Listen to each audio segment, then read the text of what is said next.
Hello dear friends, अस्सलाम वालेकुम। I am Sajad Hussain. एक बार फिर से आपकी खिदमत में यहाँ पे हाज़िर हुआ हूँ। डियर फ्रेंड्स, आज हम कॉन्टिनेंट्स एंड ओशंस के बारे में डिस्कस करेंगे, जो कि बहुत इम्पोर्टेंट हैं एग्ज़ाम पॉइंट ऑफ व्यू के हिसाब से। आप चाहे किसी भी एग्ज़ाम को ले लीजिए, चाहे वो CTET का एग्ज़ाम हो या कोई भी छोटे से लेकर बड़े एग्ज़ाम हो, कॉन्टिनेंट्स एंड ओशंस जो है कहीं ना कहीं वो काफ़ी इम्पोर्टेंस रखते हैं। तो शुरू करते हैं अपना lecture. Continents and oceans. The large part of earth's surface is covered with water. It occupies 71% of the earth, whereas land occupies only 29%। ठीक, अगर हम ज़मीन की बात करेंगे तो ज़मीन में बहुत ज़्यादा ज़मीन का जो पोर्शन है, हिस्सा है, वो पानी से घिरा हुआ है। पानी मीन्स जो हमारा अर्थ है, प्लैनेट, उस पे पानी ज़्यादा है और खुश्की यानी कि ज़मीन बिल्कुल कम है। वाटर ज़्यादा है, लैंड कम है। अगर हम इसका रेशो निकाला जाए तो 71% अर्थ का ज़मीन है, सिर्फ 71% अर्थ का पानी है, वाटर है, और सिर्फ 29% लैंड है, ज़मीन। ठीक, तो पानी ज़्यादा है और ज़मीन कम है। 71% वाटर है अर्थ में और 29% लैंड है। इसके बाद हम डिटेल में बात करेंगे। There are 7 continents in the world. दुनिया में 7, उर्दू में बताया जाए तो बर्रे अज़म है, बहुत इम्पोर्टेंट है। Asia, Africa, Antarctica, Australia, Europe, North America and South America. This continents are separated from each other by vast expanses of water. दुनिया में अगर हम देखा जाए तो 7 कॉन्टिनेंट हैं, और ये 7 कॉन्टिनेंट जो हैं वो एशिया हैं, अफ्रीका हैं, एंटार्क्टिका हैं, ऑस्ट्रेलिया हैं, यूरोप हैं, नॉर्थ अमेरिका हैं और साउथ अमेरिका हैं। ये कॉन्टिनेंट्स एक दूसरे से तकरीबन सेपरेटेड हैं। सारे सेपरेटेड नहीं हैं तो कम से कम कुछ कॉन्टिनेंट्स सेपरेटेड हैं। कुछ कॉन्टिनेंट्स के बीच में बड़ा ओशन पाया जाता है, कुछ कॉन्टिनेंट्स के बीच में छोटा सा एक सी पाया जाता है। तो shortcutly speaking, all this continents are separated from each other, और इनके बीच में क्या है, समंदर हैं या ओशन हैं। ठीक, तो इनको अलग किसने किया है, बीच में वास्ट एक्सपेंसेस ऑफ वाटर हैं, जिसको हम सी, छोटे समंदर को, या ओशन हम बड़े समंदरों को कहा जाता है। सबसे पहले हम यहाँ पे देखेंगे एशिया। एशिया कितना इम्पोर्टेंट है, एशिया कहाँ है और एशिया में हमें क्या देखना है। Asia, it is the largest of the 7 continents. It covers about 1/3 of the land area of the earth. It has the ocean on the 3 sides, the Arctic Ocean in the north, the Indian Ocean in the south and the Pacific Ocean in the east. सबसे पहले dear friends, अगर हम Asia की बात करेंगे तो Asia कहते हैं कि दुनिया में सबसे मोस्ट पॉपुलेटेड कॉन्टिनेंट है। यहाँ पे पॉपुलेशन बहुत ज़्यादा है। अगर हम ज़मीन की हिसाब से एरिया वाइज देखेंगे तो एशिया अकेला ज़मीन का 1/3 मीन्स ज़मीन का, अगर हम टोटल पोर्शन देखेंगे ज़मीन का हिस्सा, तो वो 3 हिस्सा है। 3 हिस्से में से पूरा टोटल ज़मीन कितना हिस्सा है, 3 हिस्सा है। उसमें से एशिया है कितना है, 1 हिस्सा। तो 3 हिस्से में से एशिया 1 हिस्सा सिर्फ एशिया है। बाकी 6 कंटिनेंट को आप साइड में रख लीजिए। 3 हिस्सा अगर ज़मीन का पूरा टोटल एरिया है तो उसमें से 1 हिस्सा किसका है, एशिया का है। इतना बड़ा एशिया क्या करता है, लैंड मासेस कवर करता है। एशिया जो है उस जगह में पाए जाते हैं, एशिया का कॉन्टिनेंट, एशिया के तीनों साइड में समंदर पाए जाते हैं, यानी कि ओशंस हैं। एशिया के नॉर्थ में, जहाँ पे एशिया है उसके ऊपर, नॉर्थ हो गया, ऊपर साइड में क्या है, आर्टिक ओशन है। एशिया के कॉन्टिनेंट के नॉर्थ साइड में आर्टिक ओशन है। इंडियन ओशन एशिया के साउथ में है, मींस एशिया कॉन्टिनेंट के नीचे इंडियन ओशन पाए जाते हैं। एशिया कॉन्टिनेंट के ऊपर आर्टिक ओशन है और एशिया कॉन्टिनेंट के ईस्ट साइड में क्या है, पैसिफिक ओशन है। तो एशिया तीनों साइड से ओशन से घिरा हुआ है। नॉर्थ में आर्टिक ओशन है, आप याद रख लीजिए। इंडियन ओशन साउथ में है एशिया के, पैसिफिक ओशन एशिया के ईस्ट में है, और बीच में हमारा कॉन्टिनेंट एशिया है। एशिया के कॉन्टिनेंट के बारे में कुछ और फीचर्स हम यहाँ पे देखेंगे। Mount Everest, the highest mountain peak in the world, is located here. दुनिया का सबसे ज़्यादा बड़ा और ऊंचा माउंटेन का जो पीक है, चोटी है, वो कहाँ पे पाए जाते हैं, आपके कॉन्टिनेंट एशिया में पाए जाते हैं। Number second fact, China and India, two most populous countries of the world, are situated here. दुनिया का सबसे बड़ा पहला और दूसरा पॉपुलेटेड कंट्री, पॉपुलेशन के हिसाब से ज़्यादा पॉपुलेशन वाला कंट्री, दोनों कहाँ पे पाए जाते हैं, एशिया में। चाइना नंबर 1 पे हैं पॉपुलेशन में, इंडिया दूसरे पे हैं पूरे वर्ल्ड में। दोनों कंट्रीज़ कहाँ पे पाए जाते हैं, एशिया में पाए जाते हैं। ये दोनों कंट्रीज़ एशिया में पाए जाते हैं। India and it is neighbouring countries together are called the Indian subcontinent. अगर हम हिंदुस्तान की बात करेंगे तो हिंदुस्तान और इसके हमसाया ममालिक, हिंदुस्तान और इसके हमसाया ममालिक सबको मिलाकर हम कहते हैं इंडियन सब कॉन्टिनेंट। इंडिया अकेला इंडिया हुआ, उसके सामने आपके पास बांग्लादेश है, पाकिस्तान है, नेपाल है, भूटान है, या उसका जो सब कॉन्टिनेंट है, मींस इंडिया का जो नेबरिंग कंट्रीज़ हैं, उसको हम कहते हैं इंडियन सब कॉन्टिनेंट। इंडिया और इसके नेबरिंग सब कॉन्टिनेंट को हम क्या कहते हैं, नेबरिंग कंट्रीज़ को हम क्या कहते हैं, इंडियन सब कॉन्टिनेंट। नेक्स्ट हम बात करेंगे अफ्रीका की। It is the second largest continent in the world. It is surrounded by water on all sides. ठीक, अगर हम नेक्स्ट कॉन्टिनेंट की बात करेंगे तो यहाँ पे आपका क्या है, अफ्रीका है। अफ्रीका सेकंड लार्जेस्ट कॉन्टिनेंट है। पहले एशिया सबसे बड़ा कॉन्टिनेंट है, उसके बाद आपका दूसरा बड़ा कॉन्टिनेंट कौन सा है, अफ्रीका है। ठीक, सबसे पहले जो आपका कॉन्टिनेंट है वो एशिया है, उसके बाद आपका जो सेकंड लार्जेस्ट कॉन्टिनेंट है वो अफ्रीका है दुनिया में। अफ्रीका के अफ्रीकन जो कॉन्टिनेंट है उसके चारों तरफ पानी से घिरा हुआ है। अगर हम बताएंगे तो Mediterranean Sea on the north, African continent के नॉर्थ साइड में मेडिटेरेनियन सी है। The Atlantic Ocean on the west, west में अफ्रीका जहाँ पे कॉन्टिनेंट है उसके नॉर्थ साइड में मेडिटेरेनियन सी है, वेस्ट साइड में एटलांटिक ओशन है, and south and the Indian Ocean. West और साउथ दोनों में एटलांटिक ओशन है, और नॉर्थ में मेडिटेरेनियन सी है। एटलांटिक ओशन वेस्ट में भी फैला हुआ है अफ्रीका के, और साउथ में भी फैला हुआ है। इंडियन ओशन और रेड सी ईस्ट साइड में है। This is about Africa. Africa के अगर हम बारे में कुछ फैक्ट्स बताया जाएं, it is triangular continent. Africa अगर आप सही से देखेंगे अफ्रीकन कॉन्टिनेंट को तो वो ट्रायंगुलर है, ट्रायंगल की शेप में है। ठीक, the world largest, second fact is that the world largest river, दुनिया का सबसे बड़ा दरिया, रिवर जिसको हम नील कहते हैं, वो कहाँ पे पाया जाता है, अफ्रीका में ही है। And the largest desert Sahara are located in Africa.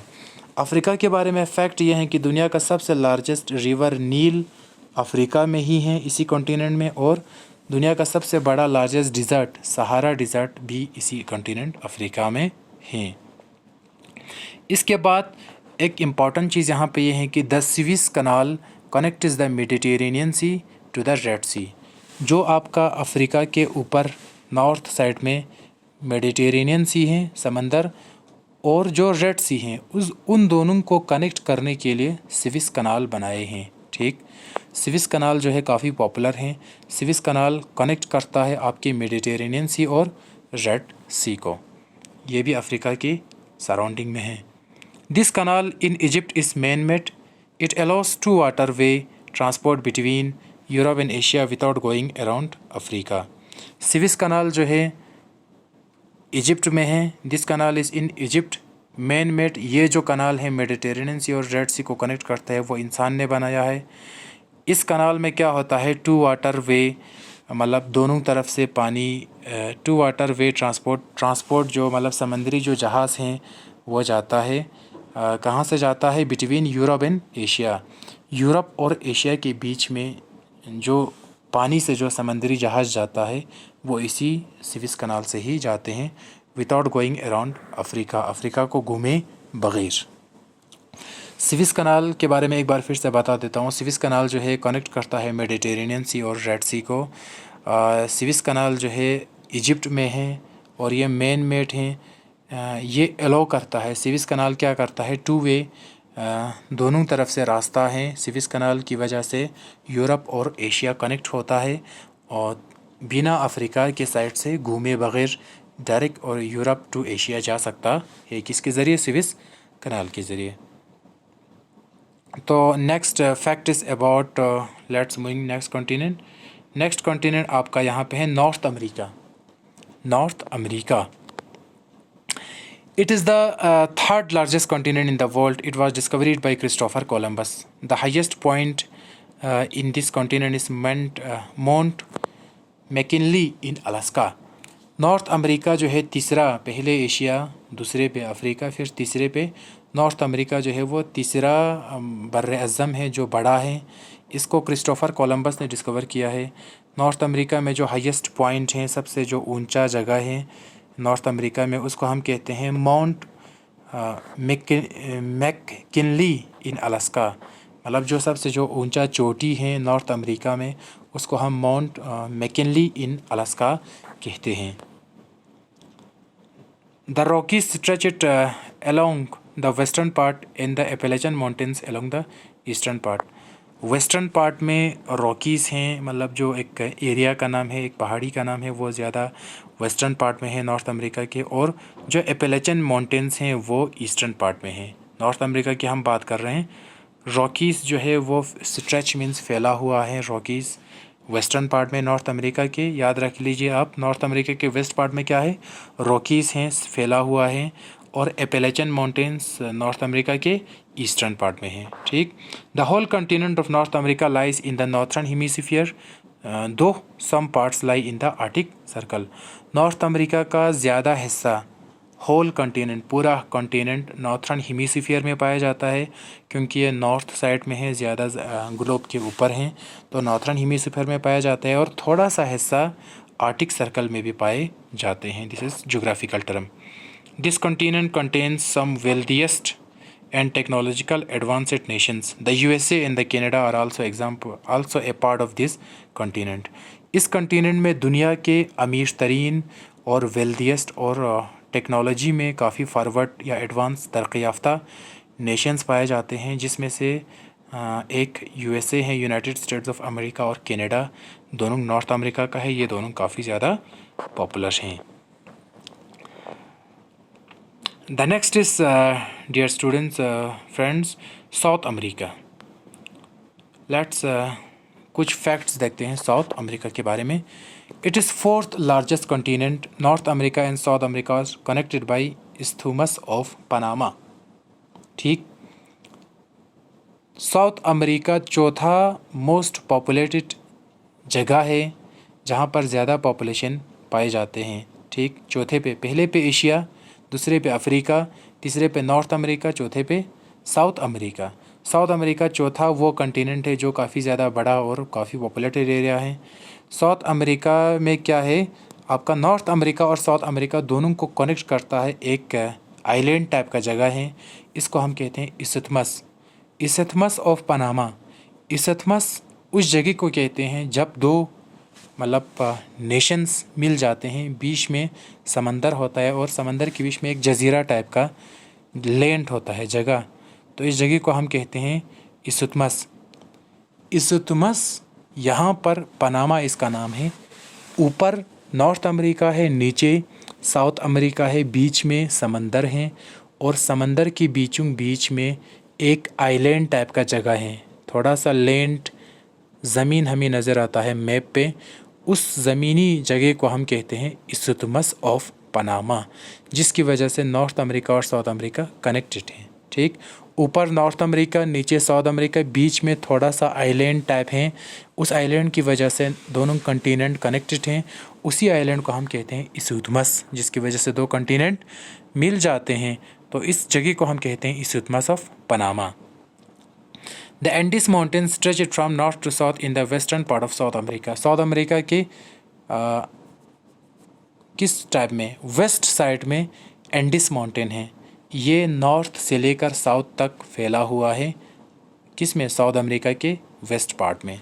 The great Amazon rain forest, the thickest forest in the world are found here. दुनिया में सबसे जो थिकेस्ट, सबसे जो मतलब घना या सबसे जो मतलब हेवी जो फॉरेस्ट हैं वो साउथ अमेरिका में हैं, जिसको हम अमेजोन रेन फॉरेस्ट कहते हैं। तो ये इसका एक फैक्ट है। इसके बाद Antarctica. Let's talk about Antarctica. Antarctica एक ऐसा जगह है जहाँ पर इंसान नहीं रह सकता है, यहाँ पर इतना ज़्यादा सर्दी होता है। Antarctica is the fifth largest continent in the world. It does not have population except some wild life such as whales, penguins and seals. Antarctica दुनिया का एरिया के हिसाब से, मतलब पॉपुलेशन के हिसाब से नहीं, एरिया के हिसाब से 5वां जगह है। एंटार्क्टिका 5वां कंटिनेंट है। एंटार्क्टिका में कोई भी इंसानी पॉपुलेशन नहीं रहता है, आप ये याद रख लीजिए। इसमें कुछ वाइल्ड लाइफ रहता है, जैसे वेल्स, जो मतलब वेल होता है वो रहता है। पिंगुइन्स आपने देखा होगा, सील्स पिंगुइन की तरह ही होते हैं, ये एंटार्क्टिका में रहता है, इंसान इसमें नहीं रहता है। This continent remain frozen throughout the year, fanned by stormy wind. Antarctica पूरा साल ठंडा रहता है और इसमें विंड चलते रहते हैं। It is also called the white continent because of it is huge ice cover. This is the coldest part of the world. Antarctica को हम वाइट कंटिनेंट भी कहते हैं, मतलब सफ़ेद कंटिनेंट, क्योंकि of it is huge ice cover. Antarctica में ज़्यादा आइस होते हैं। This is the coldest part of the world. Antarctica दुनिया का सबसे कोल्डेस्ट पार्ट है, यहाँ पे कोई पॉपुलेशन रहता नहीं है। और एंटार्क्टिका में एक जगह है जो सबसे ज़्यादा कोल्डेस्ट है, उसको हम कहते हैं साइबेरिया। साइबेरिया वर्ल्ड का फर्स्ट कोल्डेस्ट जगह है जो कि एंटार्क्टिका के कंटिनेंट में पाया जाता है, साइबेरिया। सेकंड कोल्डेस्ट जो प्लेस हैं वर्ल्ड में वो हैं द्रास, वो करगिल लद्दाख इंडिया में पाए जाते हैं, ये आपका एशिया कंटिनेंट में आता है। First coldest place in the world is Siberia, second coldest place in the world is Dras, that is in Asia, Ladakh, India. Let's move towards Europe. Europe is the sixth largest continent in the size and contains many technological advanced nations. It is situated in the west of Asia. Europe छठा largest continent है जगह के हिसाब से, population के हिसाब से नहीं, जगह के हिसाब से, एरिया के हिसाब से छठा लार्जेस्ट कॉन्टिनेंट है। और यूरोप में जो है काफ़ी अमीर कंट्रीज़ रहते हैं, टेक्नोलॉजिकली काफ़ी तरक्की याफ्ता मुल्क रहते हैं। यूरोप एशिया के वेस्ट साइड में है, जहाँ पे एशिया है उसी ठीक आप मैप पे देख लीजिए, एशिया और एशिया के वेस्ट में, वेस्ट साइड में क्या है, यूरोप है। Europe and Asia are sometimes together call it Eurasia. It is located entirely in the northern hemisphere. Europe पूरा जिस तरीके से नॉर्थ अमेरिका है उसी तरीके से यूरोप भी नॉर्थर्न हेमिस्फीयर में है, मतलब ग्लोब के सबसे ऊपरी हिस्से में है। कभी कभी यूरोप और एशिया दोनों को मिलाकर, या कुछ जगह ऐसे हैं जहाँ पर यूरोप और एशिया मिल जाते हैं, या यूरोप एशिया दोनों को मिलाकर यूरेशिया कहते हैं। Eurasia means Europe and Asia mix करके एक नाम है यूरेशिया। तो यूरोप कहाँ पे है, northern hemisphere. Let's talk about the continent Australia. Australia की हम बात करेंगे। Australia is the smallest continent which is also a country. It is surrounded by water from all sides and is located entirely in the southern hemisphere. Australia दुनिया में सबसे last continent है, area के हिसाब से लास्ट मीन्स सबसे छोटा continent है, जगह इसमें बिल्कुल कम है। Which is also a country. Australia एक कंट्री भी है, ऑस्ट्रेलिया एक कॉन्टिनेंट भी है। ऑस्ट्रेलिया सराउंड किया गया है वाटर से फ्रॉम ऑल साइड्स, बीच में ऑस्ट्रेलिया है, इसके सराउंड इर्द गिर्द क्या है, पानी है। And is located इंटरली in the southern hemisphere. Australia globe के सबसे नीचे हिस्से में पाए जाते हैं, साउथ साइड में। ग्लोब पे आप देख लीजिए ऑस्ट्रेलिया सबसे नीचे हैं, तो ऑस्ट्रेलिया को हम कहते हैं साउथर्न हेमिस्फीयर में है। तो ये कॉन्टिनेंट भी हैं और एक कंट्री भी हैं। It is and island country Australia, New Zealand and several other islands are collectively called Australasia. Australia में बहुत सारे आइलैंड हैं. ऑस्ट्रेलिया, न्यूजीलैंड और सेवरल अदर आइलैंड्स को मिलाकर ऑस्ट्रेलेशिया कहते हैं. The great Australian dessert in the great barrier reef are to well known features of this continent. Great Australian dessert और ग्रेट बैरियर रीफ जो भी दोनों क्या है ऑस्ट्रेलिया में है, दोनों को हम क्या कहते हैं, इस कॉन्टिनेंट का अच्छा खासा फीचर्स कहा जाता है. तो फ्रेंड्स, आज हमने कॉन्टिनेंट्स देखा. नेक्स्ट वीडियो में हम ओशंस के बारे में देखेंगे. Thank you so much for watching this video.